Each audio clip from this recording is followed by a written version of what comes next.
Good morning, my admirable friend. I hope this finds you well. There's a bird singing out there. Yeah, not sure what kind it is. It is cold here, but not as cold as it was last night, certainly. And it's supposed to continue to get warmer. It's supposed to get up above freezing, which will be nice. Definitely have to go out today. I've been putting off going out the last few days for one reason or another, for good reason or ill, for whatever. But it's simply the past, and I'm not going to worry about it too much. I am going to worry about is today and the present moment, wherein is our power. So much of what the Buddha talks about has to do with empowering ourselves. And so much of empowering ourselves is simply a question of being aware of what's actually happening. Because we spend all this time in our becomings, all this time not really looking at what we're doing, not really paying any attention to how we're breathing, how our body feels. We live in a very tiny portion of our body. We just live in this little nugget of imaginary things. What you did yesterday or a month ago or a year ago, what you might do tomorrow or a month from now or a year from now. And as a result, the body's just bopping around without very much direction. No wonder we get into trouble, right? And that also makes us vulnerable. If you're not living fully in your body, then other things can come into your body and start invading it and taking it over. Or you can go into a workplace and see somebody come into the workplace in a bad mood and spread that bad mood all throughout the workplace within 15 minutes. Same principle. Because we surrender so much of ourselves, our bodies, to outside circumstances. It's like being on autopilot, not a particularly good autopilot. I remember the first time I saw an autopilot. I was on a boat, ship, and it was just a button that just kept the throttle at a certain speed and the wheel in a certain direction. And I was a kid. I thought, oh, it'd be like science fiction. It'd be like AI. But no, it just is something that points you in a direction and it keeps you going at a constant speed.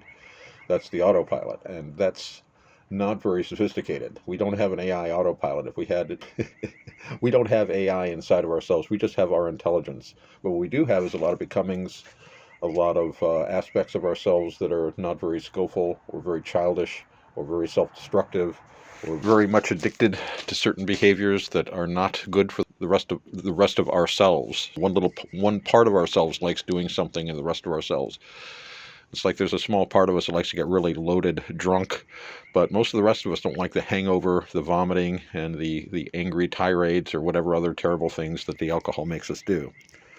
So that's the kind of autopilot we have to avoid. But all of our power, all of our strength comes from being here and now, paying attention to what we're doing. And it's difficult to do, especially when we get a little skillful, and we are a little skillful. We all have some skill. And we can even skillfully set ourselves on a good course, and then we set the autopilot. And the autopilot is fine, but all it does is steer in the one direction at the same speed. It is incapable of nuance. It is incapable of judging how things are going and compensating. And the autopilot will work fine for a while, but then after a while we'll find ourselves in another situation where we're all discombobulated and it comes down to the autopilot, that we're simply not paying attention. And it's very difficult to do because our entire society, all of our training that we've had since we were children, everything is basically calculated to keep us from paying attention, to distract us. And especially in our consumer culture that you and I have both seen growing up in the last, 20, 30, 40 years, 50 years, we're old. The way especially children are targeted by things like advertising. And again, people have learned the psychological techniques of manipulating others very easily. It often consists of simply repeating something to people. I've always been so amazed that people can hold a position and then they're barraged with all sorts of propaganda against it, and then they change their minds. And I'm like, well, no, you come to that conclusion. Why would you even bother listening to the rest? But people do. It's almost an emotional thing. It's like people rooting for a sports ball team of some sort. All of the minutiae of critical thinking are left behind. You're just rooting for that team. And again, this is very unskillful. It means we're going blindly. And this is why we have so much discomfort, so many issues in the world, is because we're just blundering around blindly for the most part. We're not fully inhabiting the body. And the thing about fully inhabiting the body is it's basically a way to bring you back here right now. Gurdjieff used to talk about saying, I am, I, here I am, right now. That was his little code word technique for, he called it remembering yourself. And because we forget that we're even here, and we go off into la la land, and it's so fun to think about these things from the past, from the future. And again, they can be very pleasant and even just completely neutral, but they have the potential for becoming very unskillful very quickly. I've talked about that before. The becoming seem harmless enough, but the minute you surrender your control and are just relaxing with the becomings, then they can go anywhere. You're driving down the road and you let go of the wheel and the car is pointed straight, so you can let go of the wheel for a few minutes, and that's okay. You've got to reach over and do something, light your pipe or do whatnot, but if you get too relaxed, it's not going to work out well. The road does have small variations. There's bumps, things happen, and the car will get more and more and more out of alignment with the lane. And the next thing you know, there's a curve in the road. And when we're in these becomings, we think there shouldn't be a curve. We get all upset that there's a curve. How dare the universe force me to take the wheel? And I think that's really the attitude, if we're not careful, that we can come up with. So today I have to try to keep my hands on the wheel and do some things that I haven't been doing. And again, I'm not worried about the fact that I haven't done them. It simply wasn't the time to do them yet. And I can look back today from today's perspective and say, looking at today and say, aha, wow, I can go out and get some things done.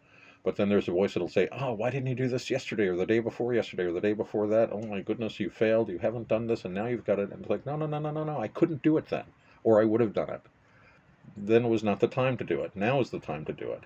And I can look back, of course, without making emotional investment. I can look back at the past and say, well, I didn't do this, or that. I should do those things now. It does me no good to add on to that, why didn't you do them? And start blaming myself. And again, that's an aspect of me that wants me to feel miserable, that wants me to be despairing, and then I don't do anything.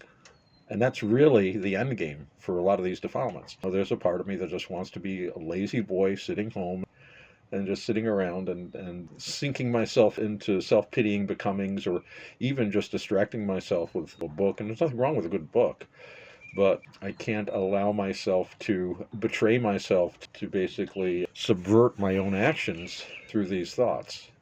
And then I wind up don't doing anything. That's something to worry about. No, I don't worry about what I didn't do in the past. That's unimportant. What's important is what I'm doing right now. And I can't use the past or the future as an excuse for unskillfulness today, but that's what we do. That's what we do. Hear that guy singing? Yeah. He's very much in the moment. All these animals are. I don't think they trouble themselves too much with becomings. They have to survive this winter, and he made it through, whoever that is singing. Yeah, he's in the moment. Yeah, he's just singing away. Oh, my admirable friend, I've got things to do today, and time's a wasting. And I'm going to do my best to try to do all these things. There you see, I'm thinking about the past and the future skillfully. I know I didn't do certain things, and now I have to do them. And I also realize that if I don't do certain things, I'm going to run out of certain supplies here that I need. And so instead of worrying about that, I set myself right here in the present, and I realize I have power over all these things. They no longer have power over me. It's a wonderful feeling. If only I could keep this up, right? But this is what we do. We keep bringing ourselves back. No matter how many times we slip and fall in the mud, we pick ourselves up, brush ourselves off, and start all over again, like the song says. So it's a pretty good Dhamma song, really. So my admirable friend, I am going to take my reluctant leave, and hoping, as I said, this finds you well, and that you're having a good morning today with cats and skill, as much skill as you can muster, and sun and shine, and that you have a good grounding in the present moment, and that you are doing things as skillfully as you can. Hoping all these things for you. I sincerely hope that we will be talking together later. So until that time, and always, please know that I do send you white light and metta, my most admirable friend. Metta.